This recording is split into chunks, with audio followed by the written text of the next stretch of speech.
Welcome to the Virginia is for Laughers podcast, brought to you by X2 Comedy. If you're looking to get more out of your Shenandoah Valley experience, then this is the podcast for you. You'll meet interesting people, the comedians that perform here, and find out more about what you can do and see. Whether you live here or plan to visit, listen to explore what helps make up our unique slice of heaven. Now here's your host, Dawn Davis Womack. Hello, Laughers. I'm so excited to introduce you to Lynn Hess from Back Home on the Farm. Back Home on the Farm is 240 beautiful acres of farmland in Rockingham County, open nearly year-round with many attractions for all ages. You can enjoy fall fun with a corn maze, 7-acre pumpkin patch, farm animals, ag-mazing barn, private campfires, and much more. In the spring, their greenhouses are open, and in the summer, their enchanted garden becomes a magical walk through fairy gardens and wondrous plants. They release butterflies grown right on the farm and also have field trips for tourists, the local community, and school children. You can eat and shop in their country store or enjoy themed country teas, hosting families at the farm and offering them the chance to connect with farmers in the agricultural community is the goal of the Hess family and crew. They love their job. Welcome to the show, Lynn. It's so great to have you on today. Well, thanks so much for having me. Yay! It's great to be here. I know, so excited that you were willing to come on the show and share your beautiful farm, because I've been there. It's absolutely amazing. It stuns me every time how much there is to do and how much that you have to offer. And so I'm just feeling like all the laughers need to know about Back on the Farm. I want to get into a little bit of your story and ask about you and your husband, Gary, because you grew up farm kids, 4-H and Future Farmer of Americas, but you grew up in Northern Virginia while Gary grew up on the Back on the Home farm. So where did the two of you meet?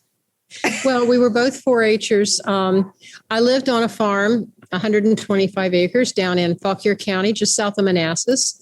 And being both 4-Hers, we always attended state 4-H Club Congress. And we were just standing in a line waiting to receive awards. And his girlfriend introduced us. And we didn't have any further contact until we ran into one another when I came to Madison to school that fall. Wow. So it's been a lot of fun. We knew from the start that it was going to be, we just kind of felt like we were meant for one another. That's wonderful. And you have a daughter, right? We have one daughter. Her name is Kathy.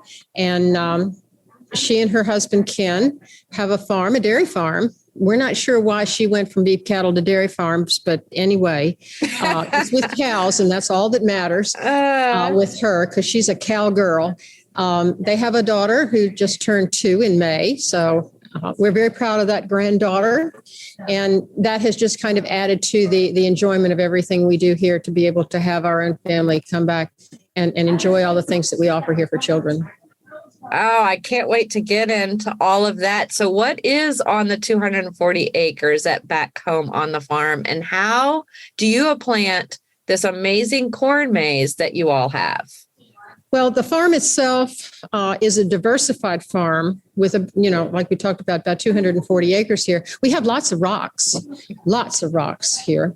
It's located in the center of the valley, and I think they named Rockingham County for the farm here, but it's very rolling, and we have a lot of hay fields. We kind of carve out areas throughout the farm where we can actually have crops like corn and pumpkin patches. So in the spring, we have our greenhouses. That's kind of my passion. So we grow. We have 7 greenhouses up on top of the hill that we grow in. Then we just bring the plants down to the bottom to the retail operation here. So that lasts through about mid-June. And then we open the farm up to the summer for agri-tourism and having people visit.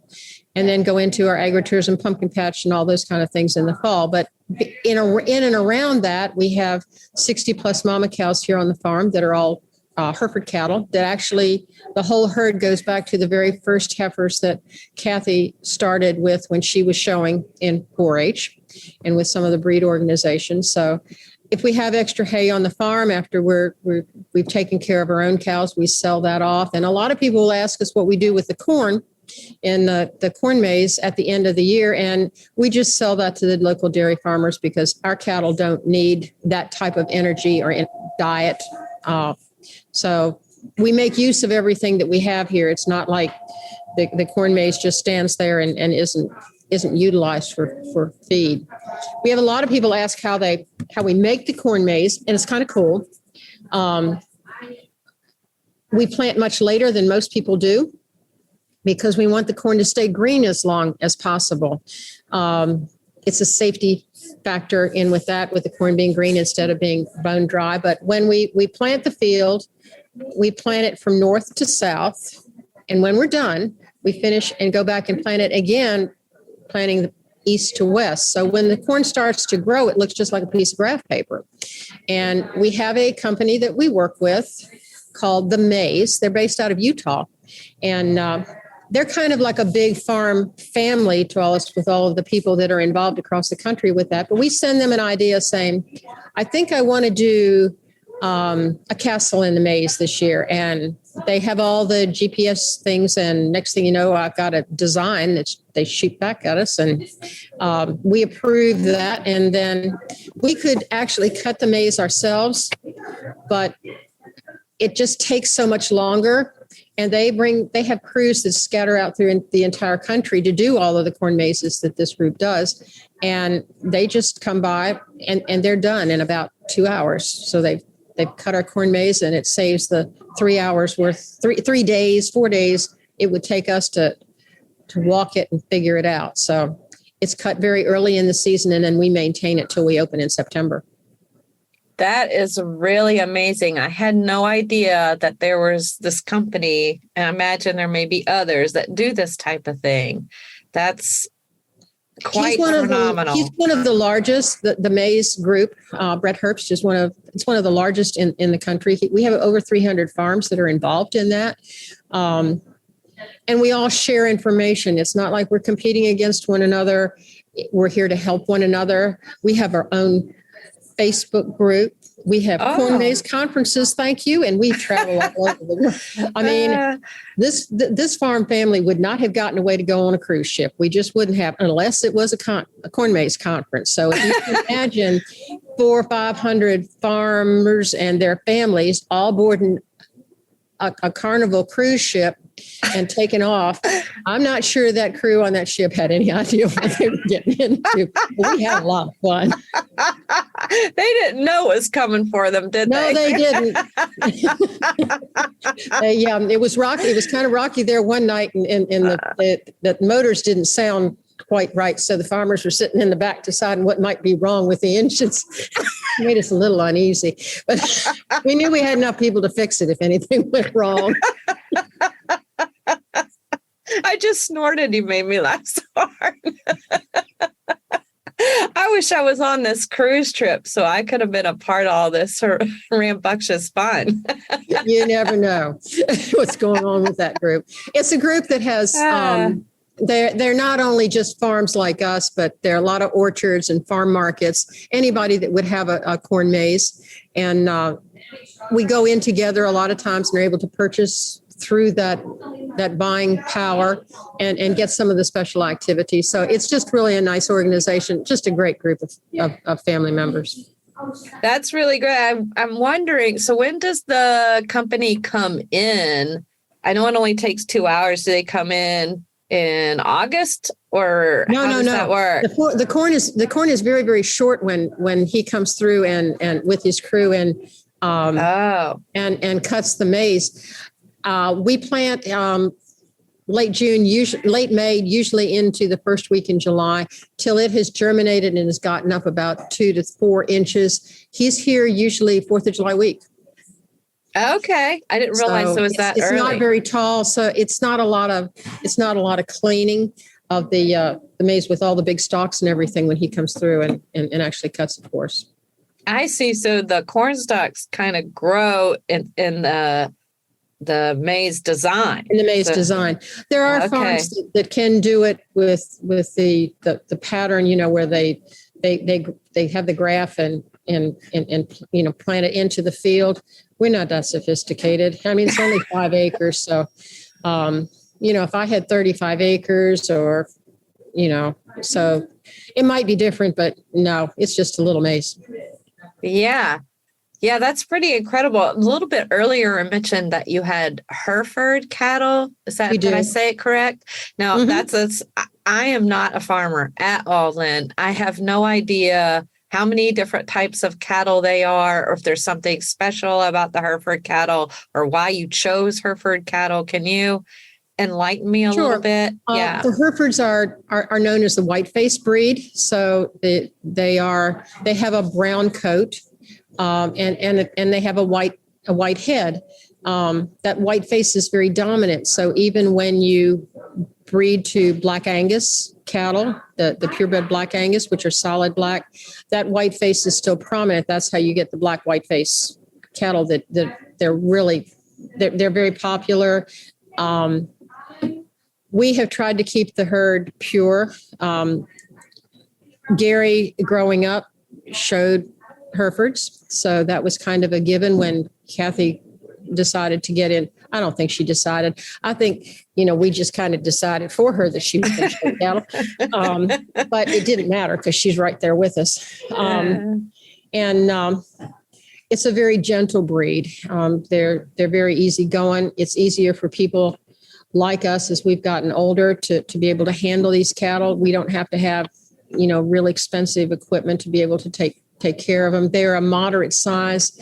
Their meat is it's an old English breed, and their meat is comparable, I think, to all this certified Angus. And when you get out into the Midwest, it's not a certified Angus meat that you will find on the menus. It's certified Hereford. So it's just kind of a change in what is popular in various parts of the country.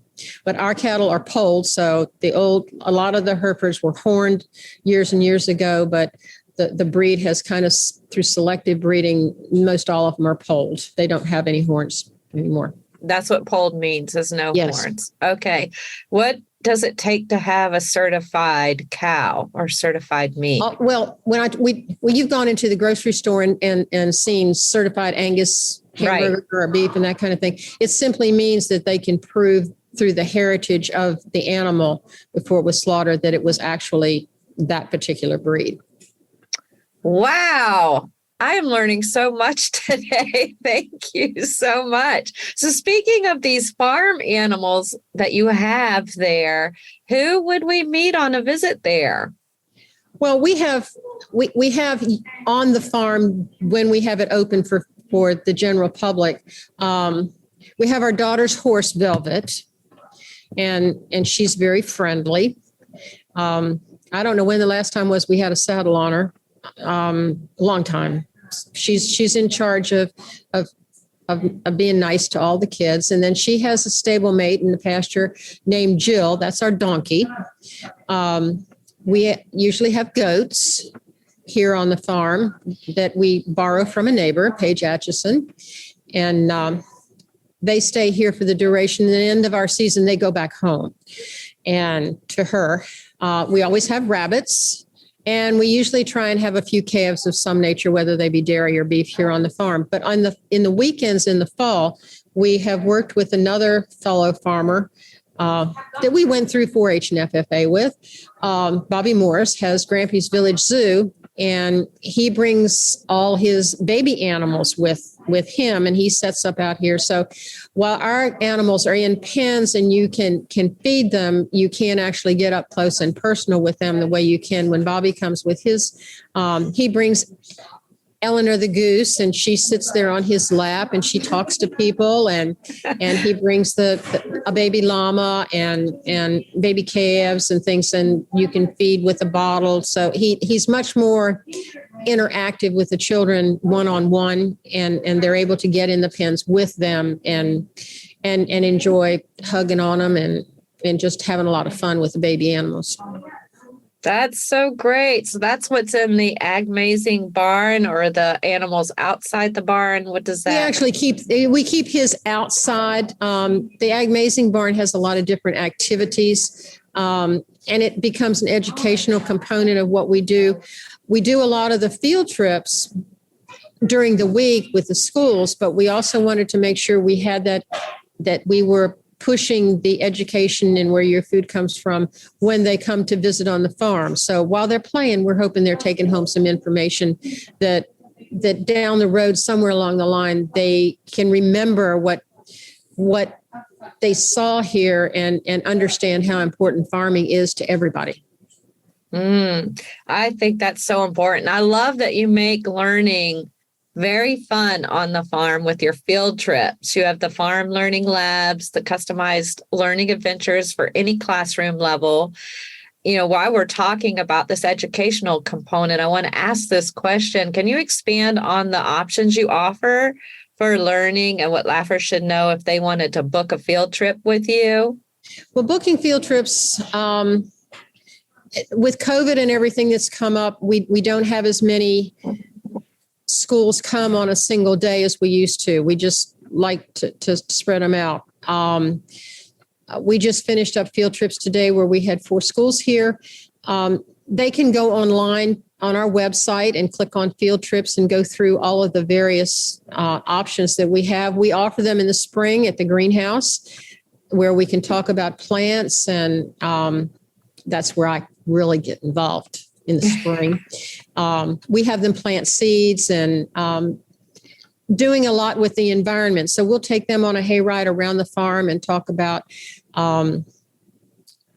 Chesapeake Bay Watershed Project. I mean, we can get technical, or we can just, we can talk about Peter Rabbit getting into Mr. McGregor's garden. So it goes from one extreme to the other with what as long as we can prove a point, you know, it's bringing in where your food comes from, or how we as individuals are impacting the environment. So we've set it up so that we can talk at all grade levels.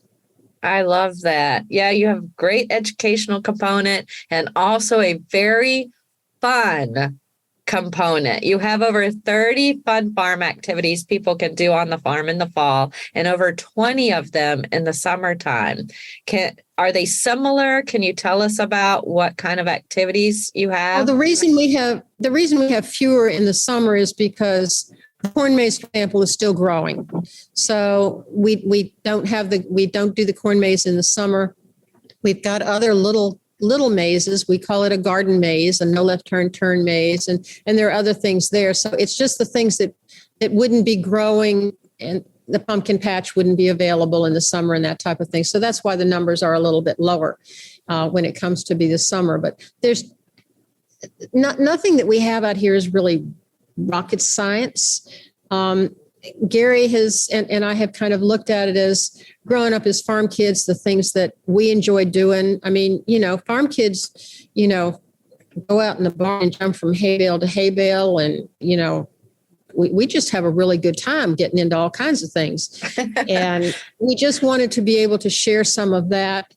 I think that children spend so much time on their electronic devices, and we just want them to get out, enjoy the fresh air, be with their families, communicate with one another, and just have some fun. And that's what it's all about. I think so too. You have a daughter you raised on the farm, and you're talking about the life of kids on a farm and what you're able to offer them. How did you come up with all these incredible fun farm activities? Are they inspired from your daughter, or where does all this inspiration come from? Our daughter just kind of shakes her head. I'm married to the biggest kid in the county.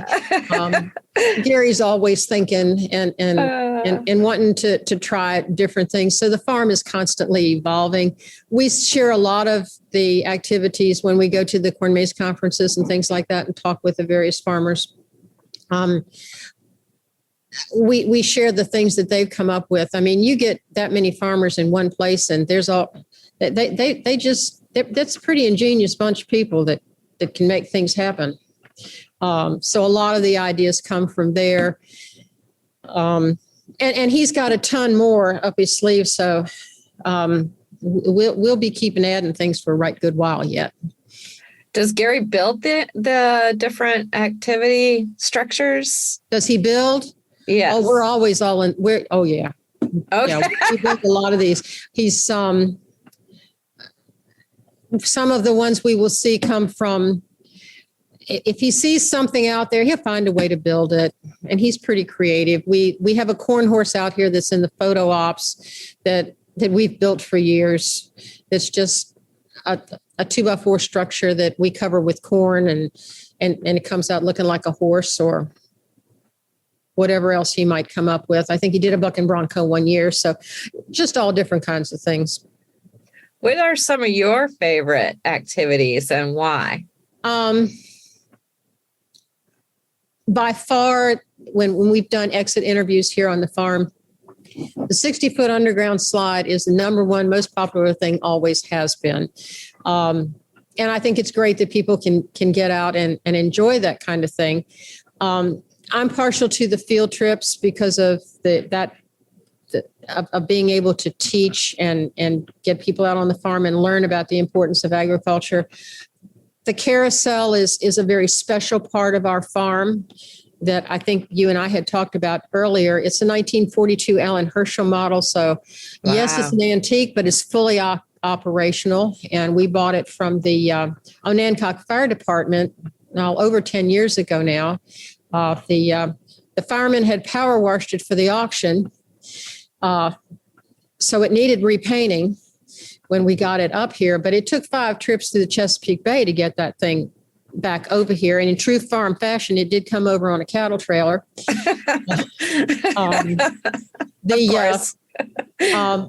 Brittany Mongold was working for us at the time, and she's a very talented artist.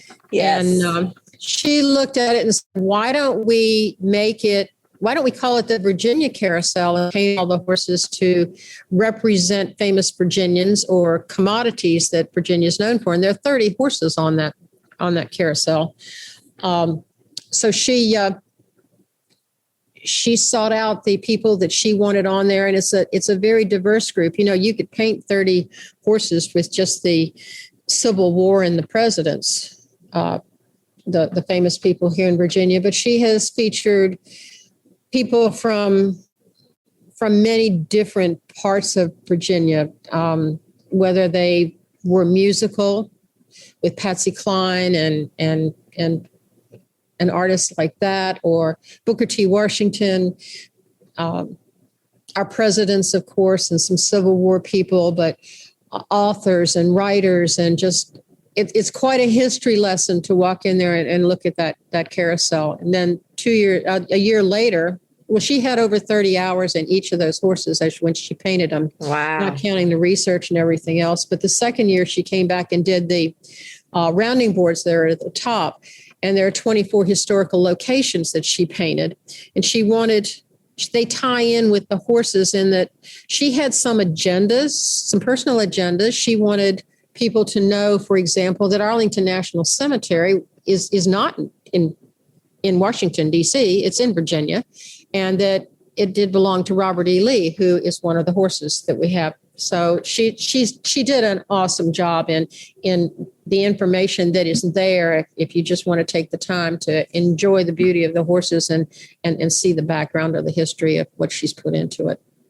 I love Brittany Mongold, and she has talked about this carousel before, and I did not know all this other information, though. So big shout out to Brittany Mongold and the work that you've done on this. I love you. This is amazing. Thanks for bringing that contribution of your talents to our community and to back on the home farm. So that's a shout out to you. We all appreciate you, right, Lynn? She was pretty instrumental in developing a lot of our signage and our field trip program initially when we got started. Yes, that's so great. Yes, now she's at Court Square Theater. And yes. I get to work with her a lot. It's always a pleasure. Actually, I'm going to see her Friday. So that's just a couple of days from now. It's exciting. Well, when the Laughers walk through the spooktacular enchanted garden, What will they experience? The Enchanted Garden is our chance to play with plants.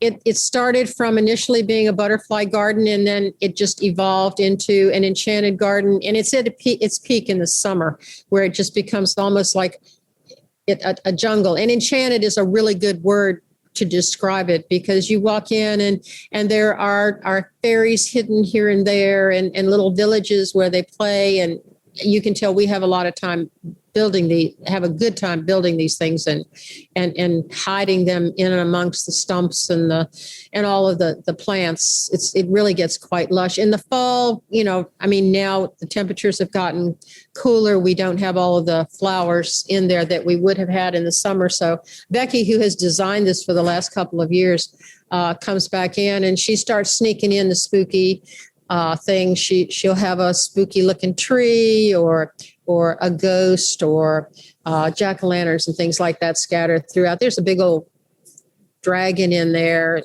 that kind of thing. So it's just a nice place for when you have children who just they've been running and playing and they just need to catch their breath, or maybe moms and dads need to catch their breath. So for benches in there to just come and sit and enjoy just a little bit of peace and quiet, and take in just another component of what farm life is all about. It's like it's like grandma's garden in some respects. The garden, is it in the greenhouse or is it? It has its own little greenhouse. It's actually a 24 by 60 greenhouse area. Okay, that's great. I don't think I've been in there. I would have remembered that. So the next time I come, I'm going to make note. We'll have to get you in that. Yes, I have to get in that. The parents need a break. How about the grandparents, though? I hear they bring out their grandchildren to the farm, and you offer something pretty awesome for them. Can you talk about that? We do have a lot of grandparents who bring their grandchildren. In this area, there are so many retirement communities here in and around Harrisonburg, and the grandchildren come to visit. And, years ago, at our age, we had the city cousins that came visit us during the summer. And this is the grandchildren come to visit the grandparents, but they want to have a farm to share with them. So they bring them out here. And we do half price for grandparents if they're bringing their grandchildren year round. That's just something that we do. Some of the farms do grandparent days, but it just didn't seem right to us. So we just do it all year long. And honestly, they pay for everything when they come anyway. So I'm just going to give them a break. So it's half price, whether it be during the weekday or on the weekends. That's a sweet deal. Did you hear that, grandparent laughers? That's a sweet deal. If you haven't been to Back on the Home Farm, you definitely want to put it on your list. There's so much fun to do there, and it's so much activity that it has to drum up an appetite, I imagine. And you offer food. I love food. Tell us more about what we can eat there. Well, on the weekends, we have our food trailer, and we serve hamburgers and hot dogs and the usual fare with French fries and that type of thing. Our hamburgers are made from beef that we have produced here on the farm. So you're going to get to eat some Hereford beef here. And that's been very, very received over the years. We also do apple cider donuts. This is the second year for doing them. And we've worked on that recipe, and they are just getting better and better all the time. And that on the weekend, it's only on the weekends, but that machine stays busy most all day, Saturday and Sundays anymore, especially in October. And then when you get into our country store, we can guarantee that those parents can send those kids home on a sugar high, because we've got plenty of fudge and whoopie pies and cookies and apple cider slushies, things like that. We make our own pickles here, but we also have jams and jellies that we bring in that we've selected, that we have liked, that we feel are kind of special. So the country store has got a lot of those kind of sweet treats for everybody to enjoy. Who is making all of this delicious food? Well, you're talking to her. I do the whoopie pies. Okay. I just and we're right at around, I told you I would count. We're right at 3,500 so far this year. of the whoopie pies in 6 different flavors. And then we do a lot of fudge. And I finally found a fudge maker who can make fudge for me. So I haven't had to do quite as much of the fudge, but it's all produced here on the farm. Wow. You have so much going on out there. You have a crew. I guess it takes quite a number of people to manage this operation, or we have a core group. Okay. We have a core group. Becky is my mainstay who keeps things going and keeps them straight. And we put a lot of responsibility on her. She went to school with Kathy. So she's kind of like an adopted daughter. That's good. And we've had some kids that started with us years ago when they were 15 that have stayed with us. They come back and check on us. So the help that we've had over the years has just been wonderful. We can't get along without them. But there's a core crew, and then this year, for the first time, we've had a lot of teenagers. The bulk of our staff here in the country store and such have been teenagers, 16 or so ages. So we have learned a lot about how teenagers these days think this year, and it's kind of been eye-opening. But we've had a lot of fun, and it's just another way for us to connect with the community and help these kids get their first jobs and start them off on the right foot. I imagine that is amazing fun to work with them. They probably have some pretty great ideas. They do. I mean, they come in with a different perspective. And I mean, we need that. We need fresh ideas all the time. I agree with that. Right now, speaking of ideas, you have so much in you're sitting right now in the country store. So I can see a lot of items behind you that I want to buy right now. But you can't buy my tree. I know. Let's talk about this tree. How big is this tree behind you? Well, we have this great big 12-foot Christmas tree that I decorate at Christmas time. And it's just a real pain to get down. So it stays up year round. So when it gets to be fall, there's those big old artificial pumpkins that you find at Michael's and all around. Well, we've carved them over the years. And so we light those up and stick them in the tree. So we have a humongous Christmas tree that is actually our pumpkin tree. So we have that in, and we've had a lot of pictures taken in front of this tree.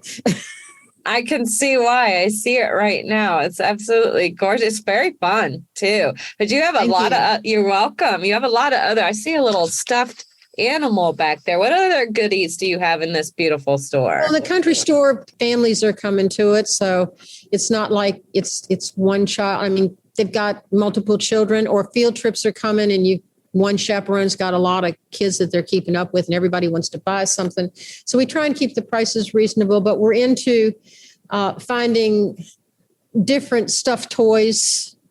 A lot of them, if possible, we try and get them farm related. Rubber duckies are just a hit. We probably got or had the best selection of rubber duckies when we started the season. I look over there now, there's not quite as many of them, but we're just looking for something that the kids can have, and that they can have some fun with, and that they're kind of old-fashioned toys. I mean, the old wooden train whistles and Jacob's ladder blocks and things like that, dominoes. So it's just we've worked with we've got the farm toys. Gary collects toy tractors, so whenever we go to any trade shows, he's always looking at toy tractors. So in order to support his habit, we have to buy something come in here too and sell.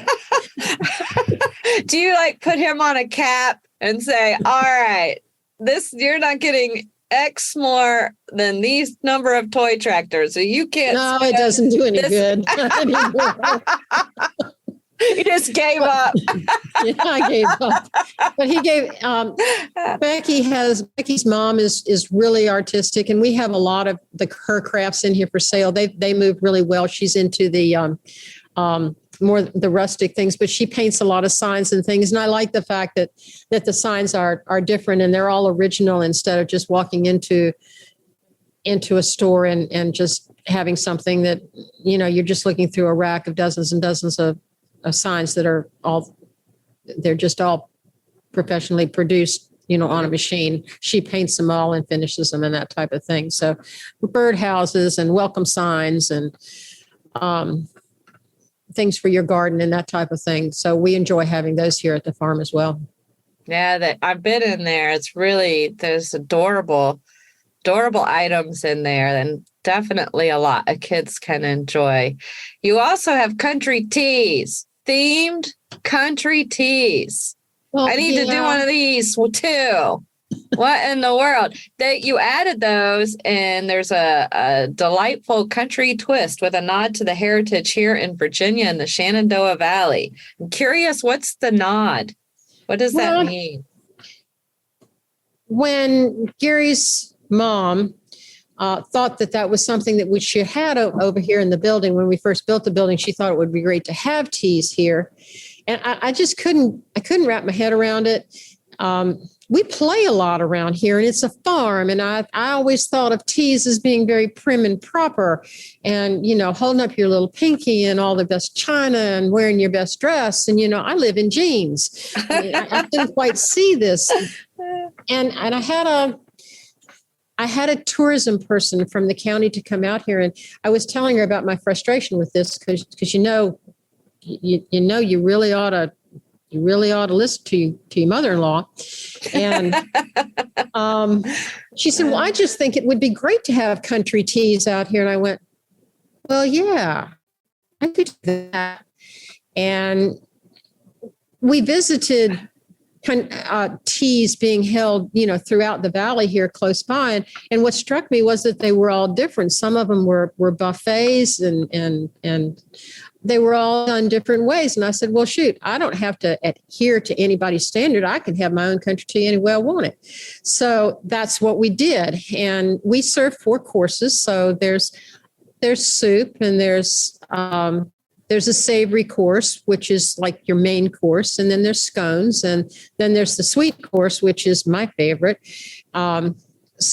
And various assorted teas. So that too has evolved over the years, but it became fun for me in decorating the tables to go, well, hey, we're going to have a teddy bear tea party, and people will actually bring their teddy bears or their dolls or their or something. If ask them to bring a memory. If it's a Mother's Day thing, let's talk about something that your grandmother's favorite saying. So it becomes it just kind of extends what we've been doing, enjoying the family and getting together and making memories here on the farm. So this is just an extension of that. We do it in the fall after we close down the maze now, just in November and December. So I think there's about 8 of them set up for this winter. And it also allows me to get all the Christmas out. Everybody in this family collects something.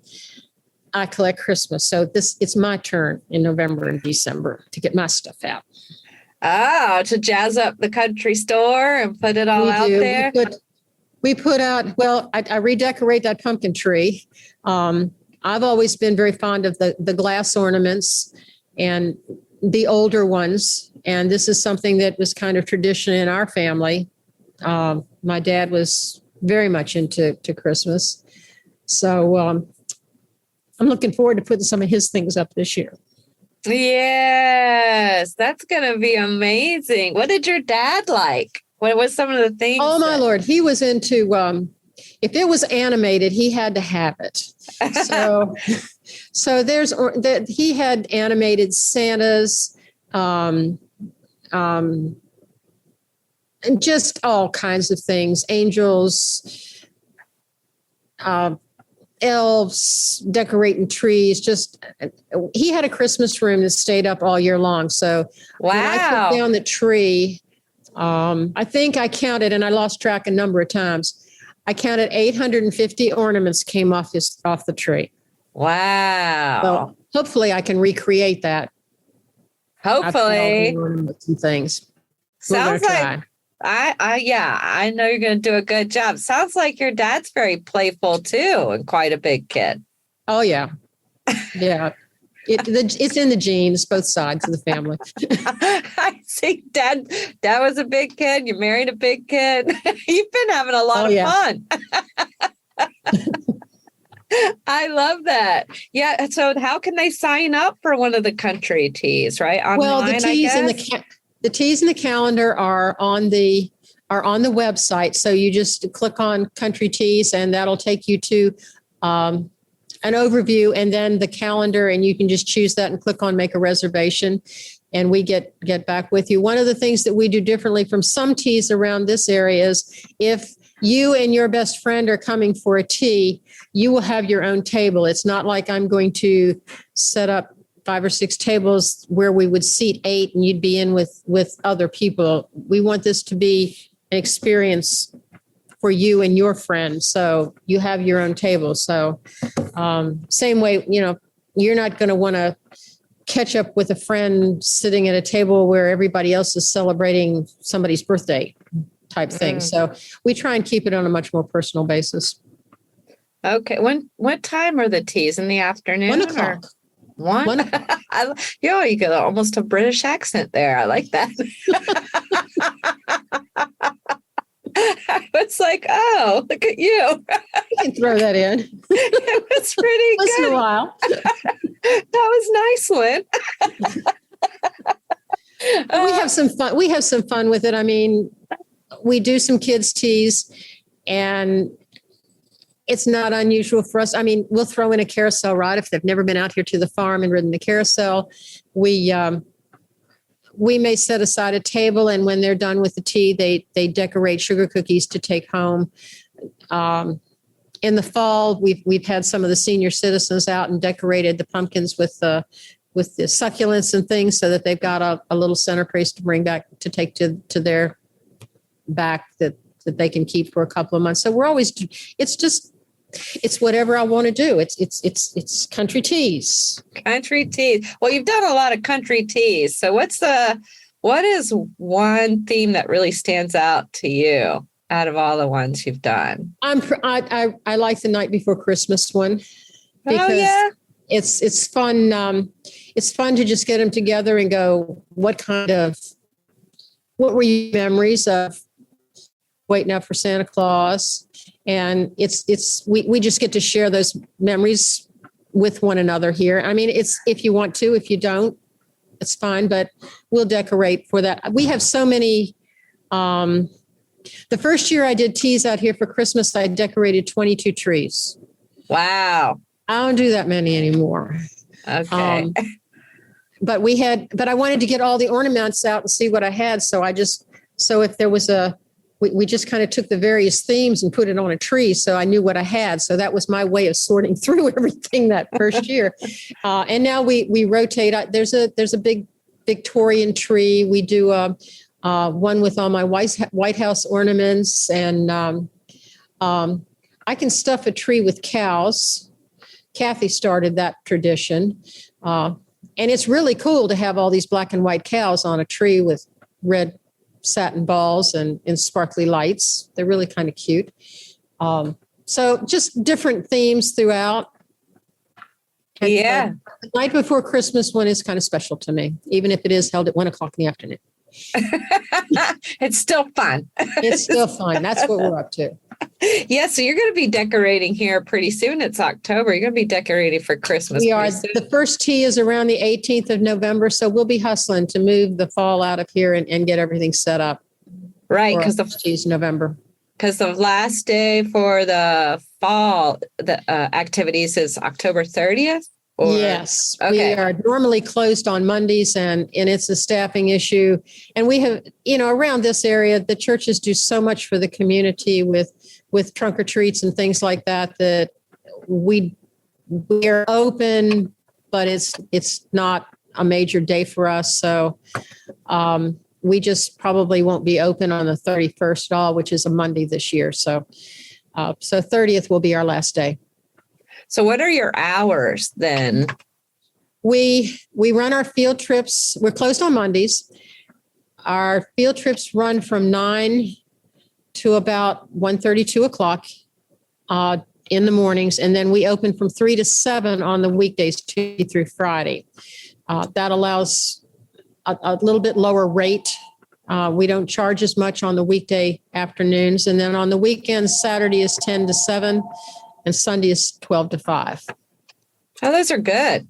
Yeah, that's definitely family friendly hours too. We try. Yes. You try well, Lynn. Well, we don't do flashlight mazes anymore. We've gotten too old. So. Yeah, you nix those. That's it. No more of those. We just not. Grandparents shouldn't be out that late. That's fantastic. When did you discontinue those? It's been a couple of years now. Okay. Probably maybe a year or so before COVID. We don't do anything. We're not into haunted. We tried it a couple of years in doing a haunted maze or a haunted trail and that kind of thing. And the feedback that came back was, we want to come to your farm and we think of it as a young family destination. Having jack-o'-lanterns and kid-friendly things are what we're looking for. And the scary component just didn't work for us. So we just don't do it anymore. The flashlight mazes were never scary. It was just a walk through the corn maze.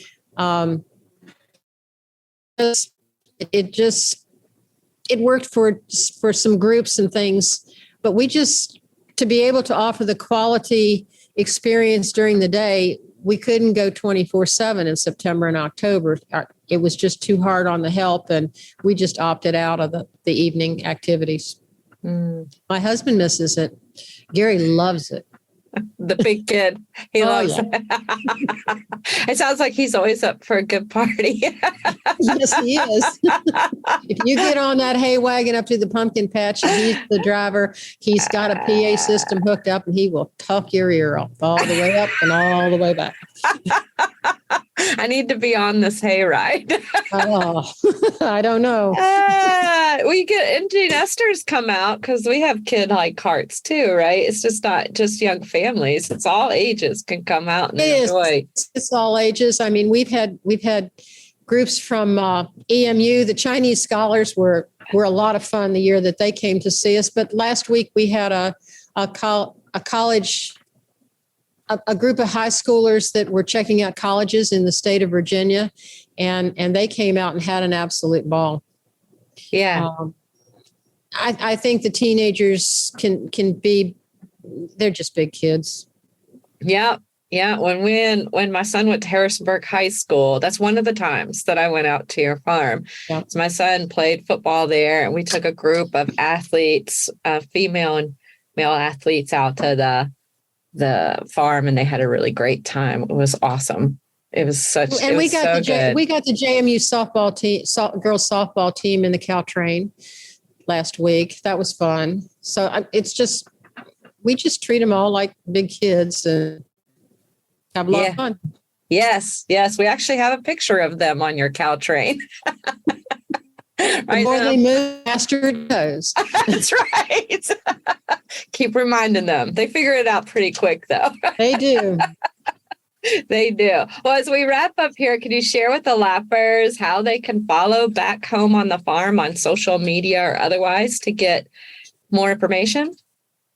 Well, we have our Facebook page set up that has all of the information in it. The more up-to-date information is on our Facebook. The website is more complete, but the Facebook more current. And we've also posted a lot of pictures on Instagram. We're getting more into that as time goes along. So those are our major venues when it comes to trying to get out in social media.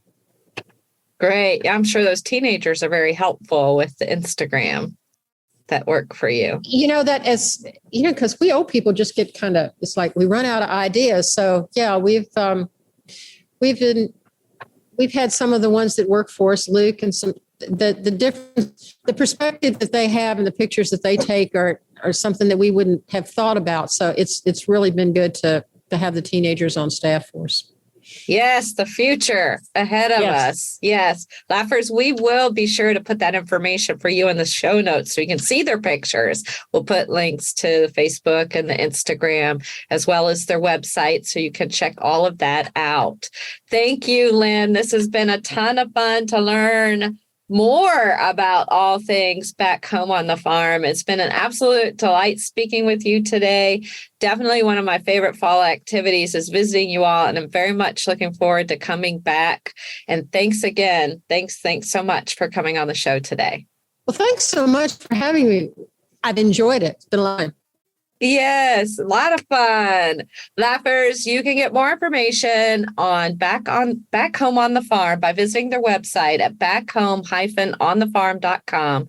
That's backhome-onthefarm.com. Or better yet, visit them in person at 2915 Willow Run Road in Harrisonburg.